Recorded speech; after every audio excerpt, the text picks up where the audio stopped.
Warning, the following video may contain sequences which some viewers may find disturbing. Viewer discretion is advised. Today we'll be going over two cases. The first will be the case of Joseph Czuba, and the second will be of Carlee Russell. Joseph is a 71-year-old man, and he thought it was a good idea to brutally stab a woman and her 6-year-old son. Carlee, on the other hand, is a 25-year-old woman, and she thought it was okay to pretend to be kidnapped. Yeah, both of these are screwed up in their own way. If you want my personal opinion, one more so than the other, but let's take it one step at a time. Let's go into Joseph's case first.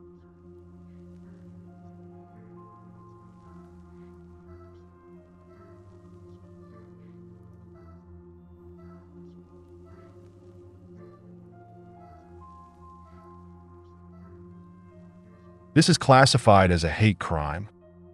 It happened in Illinois when Joseph Czuba stabbed 32-year-old Hanan Shaheen and murdered her 6-year-old son Wadia Alfayem, all over a war that they aren't even a part of. Let's get to know some of the people involved here. The deceased's mother is Hanan Shaheen, and she was a 32-year-old Palestinian woman. Both she and her husband was from a village in West Bank, Palestine. Shaheen got to the U.S. in 2011, and her husband followed in 2014, but at some point they got divorced. Their son, Wadia, was born in the U.S. They had rented out a home in Plainfield and were living comfortably. From the reports, they gave their landlord no problems at all. In fact, their landlord liked them so much that he even bought toys for Wadia, built him a tree house, let him swim around in a little makeshift pool. This landlord had no issues with him at all. That was until he started paying attention to the conflict between Israel and Palestine. I think by now you can tell the landlord was indeed Joseph Czuba. You see, Shaheen and her family were Muslim, and from what Joseph was seeing, just them being Muslim and from Palestine was enough to sully all that he knew about the family and hate them for what was going on in their homeland. Joseph's wife, when speaking to the police, said he became obsessed with listening to news about the conflict. He came up with the crazy delusion that they were in danger because Shaheen would call her Palestinian friends to come and harm them. He wanted them to move out. He decided to confront them, and that is when things took a turn for the deadly. When he confronted them, it was the morning, and Shaheen and Wadia seemed to be home alone as there's no report of the father being around. He expressed his anger about what was going on in her homeland, and Shaheen, just trying to defuse the situation, said, "Let's pray for peace." Clearly, they didn't really have any side in the matter. Shaheen just wants things to calm down over there, for things to go back to a sense of normalcy. I suppose that triggered Joseph, and he snapped. He attacked Shaheen. He stabbed her about a dozen times before she was able to escape and lock herself in a bathroom. While in there, she called 911. However, she made the dreadful mistake of not bringing her son with her. It would be easy to judge her on that, but let's finish before drawing any conclusions here. With Shaheen in the bathroom, Joseph turned his attention to little Wadia. Honestly, one can only imagine the fear the poor child felt as he approached him with a knife. Something like that is terrifying to an adult, far less a child. To him, he was the nice old man who lived upstairs, the one who built him a treehouse and got him some of his favorite toys.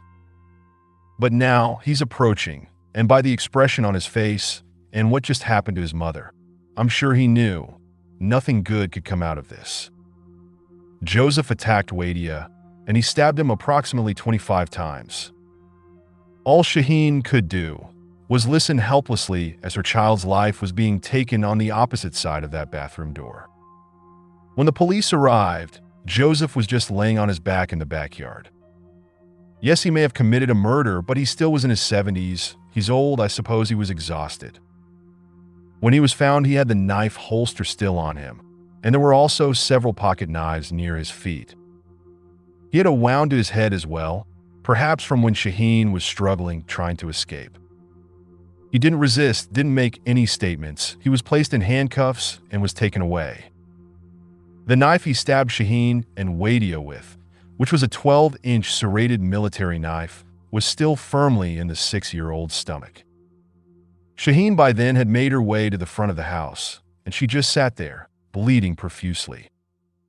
The fire department provided on-site medical treatment before transporting Wadia and Shaheen to hospital. Wadia was pronounced dead when he got there. He still was alive apparently, but just didn't get to a hospital in time to save his life.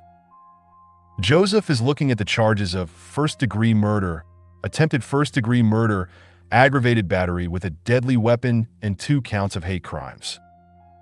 He actually had the gall to plead not guilty to everything. In searching to see the final verdict, I was unable to find one, which means the court hearings are still going on, or it was withheld from the public. However, I don't see any force on this earth that would prevent this freak from rotting in a jail cell. He took the life of Shaheen's 6-year-old, a literal child. What kind of monster would do such a thing?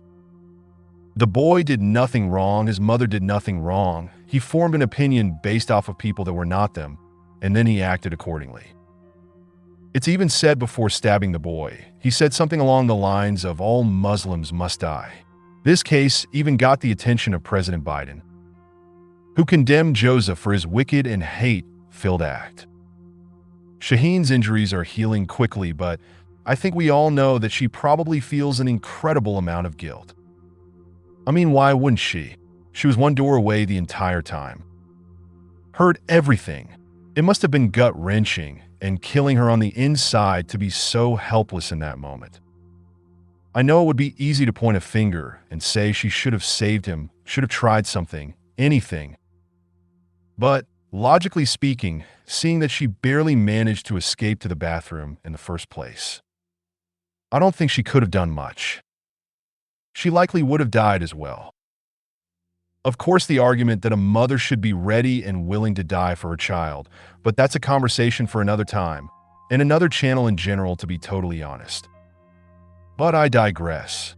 In a situation like that, things just move so quickly, where one person can be decisive, another would just freeze up.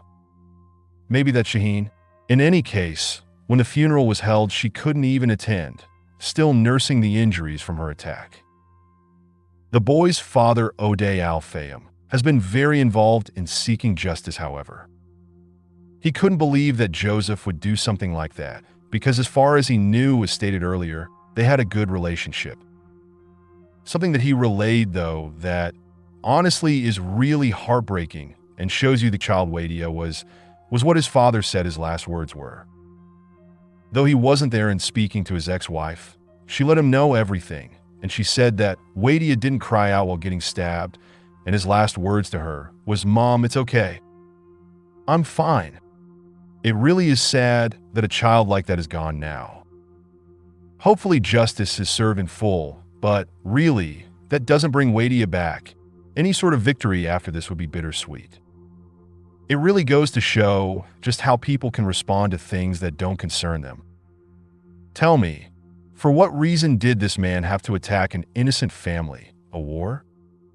A war that does not concern him? Nor his country? It truly is sad. In any case, I do hope Wadia rests in peace, and his family can somehow move on from this terrible tragedy. Well, that was a horrible crime. But we aren't done yet. Now we need to talk about Carlee Russell. Well, as always, let's talk about who she is. Carlee is a nursing student. On July 13th, 2023, she disappeared for 2 full days. But it was a lie. She admitted it was a lie later, on the 24th. And to be honest, one can only assume she did all of this for attention, as this went viral on TikTok and other social media platforms. It's possible some of you who are watching right now know of her. Let's go over how it all went down. On July 13th at around 9:35 in the evening, Carlee made a 911 call. She claimed to have stopped at the side of Interstate 459. Her reason was because she saw a child on the side of the highway on their own. After the 911 call, she called one of her relatives and said the very same thing to them. However, this time she just stopped speaking. It appeared as if she was snatched away or something, because the line was still open. The call never ended. When the police arrived on the scene, her vehicle was indeed there. Not only that, but it was still running. They were unable to locate her or the child she mentioned. Upon inspection of her red Mercedes, which the door was left open to, they found her hat, her wig, and her phone. The police then thought of seeing who the potential child was. If the child was missing, and with Carlee also ending up missing, it would be safe to assume that she got abducted by whoever abducted the child.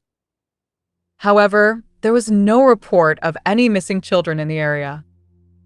This case just continued to get more and more puzzling. Of course, she was searched for. Many people were very concerned. Logically speaking, why wouldn't they be? Young woman disappearing into the middle of the night doesn't really bode well now, does it? Besides that, more and more recently, that tactic has been used to both kidnap and rob people.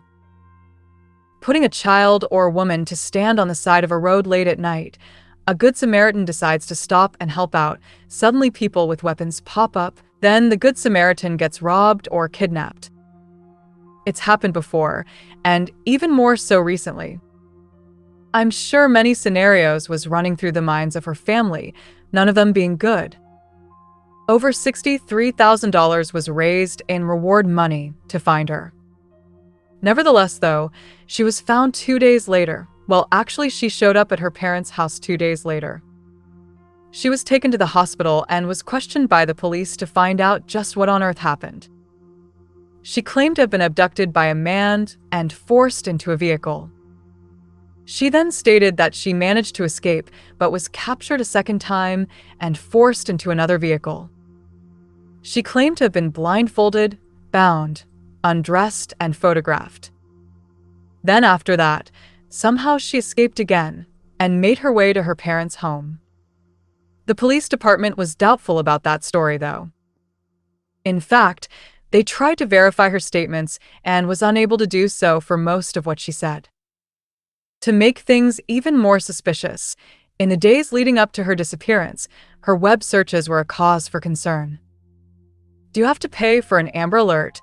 How to take money from a register without being caught? One-way bus ticket from Birmingham to Nashville. And she also was watching the abduction movie Taken. Also, as stated earlier, when she was kidnapped, she spoke about a child walking down the interstate, but there were no missing children reports.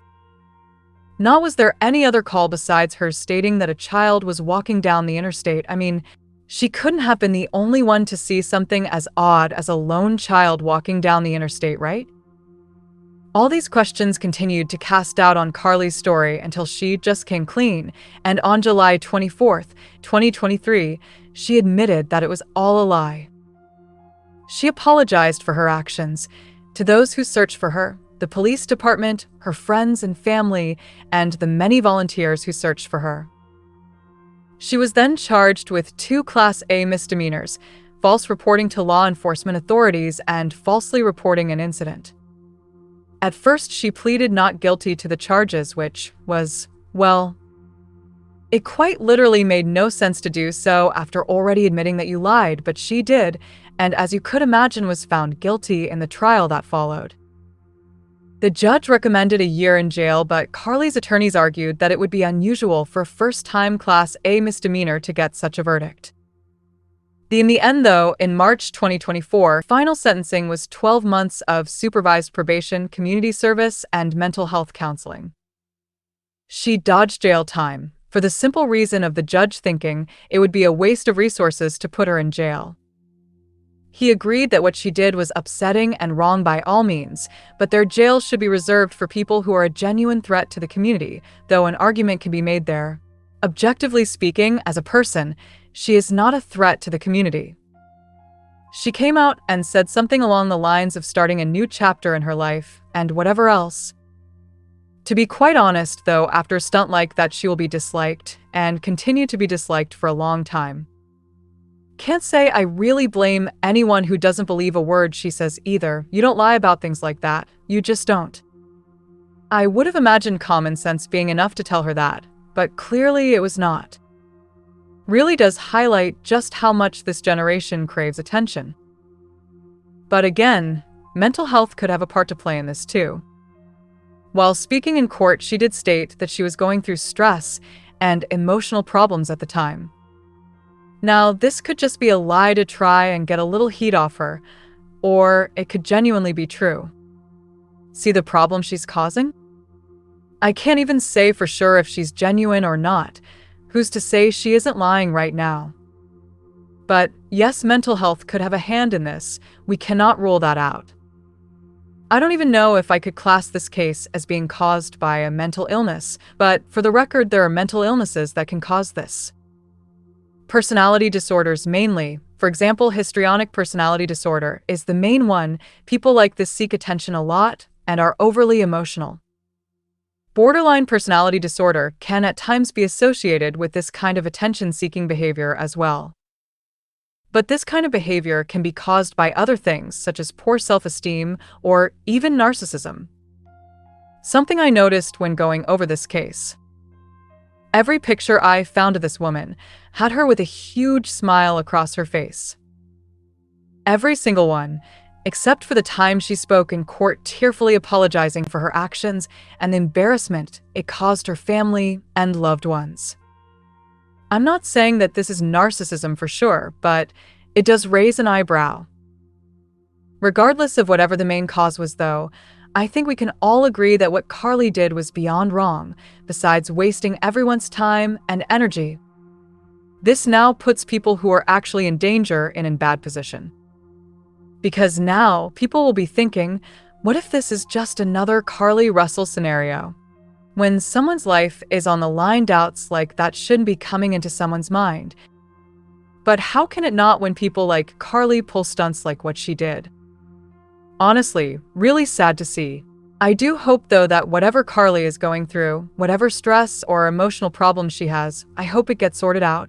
We do not need a repeat of this by her or anyone else. Abduction is serious. It happens every day and has happened countless times over the years. There are real victims out there, real people, who get put through a very real hell. This isn't a joke or a laughing matter. Hopefully, Carlee sees that now.